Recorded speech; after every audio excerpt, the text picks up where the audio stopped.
आगामी विधानसभा निवडणुकीच्या दृष्टिकोनातून सध्या सोलापूर शहर मध्य विधानसभेमध्ये चुरस पाहायला मिळते। इच्छुकांची संख्या मोठ्या प्रमाणात वाढत आहे। प्रत्येक पक्षामध्ये 2 ते 3 जण इच्छुक आहेत। माजी आमदार नरसई आडम मास्तर हे देखील प्रयत्न करताना दिसून येत आहेत। आडम मास्तर यांनी राष्ट्रवादीचे सर्वेसर्वा शरद पवार, माजी केंद्रीय गृहमंत्री सुशीलकुमार शिंदे, काँग्रेसचे प्रदेशाध्यक्ष नाना पटोले यांची भेट घेऊन शहर मध्यची जागा माकपला सोडावी अशी मागणी केली आहे। माजी आमदार नरसई आडम हे आज शरद पवारांच्या राष्ट्रवादी सोलापूर शहर कार्यालयात सदिच्छा भेट देण्यासाठी आले होते। त्यावेळी शहराध्यक्ष सुधीर खरटमल, तौफिक शेख, प्रमोद गायकवाड यांच्यासह पदाधिकाऱ्यांच्या हस्ते त्यांचा सत्कार करण्यात आला।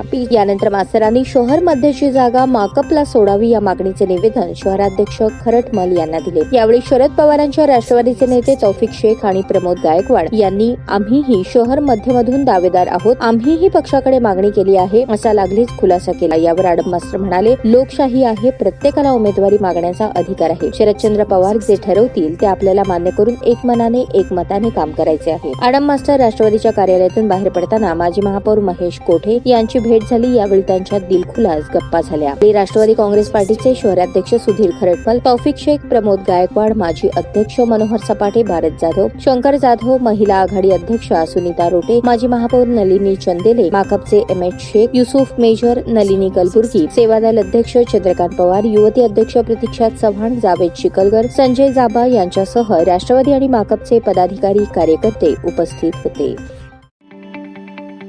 ताज्या बातम्या पाहण्यासाठी प्राईम महाराष्ट्र न्यूज चॅनलला सबस्क्राईब करा।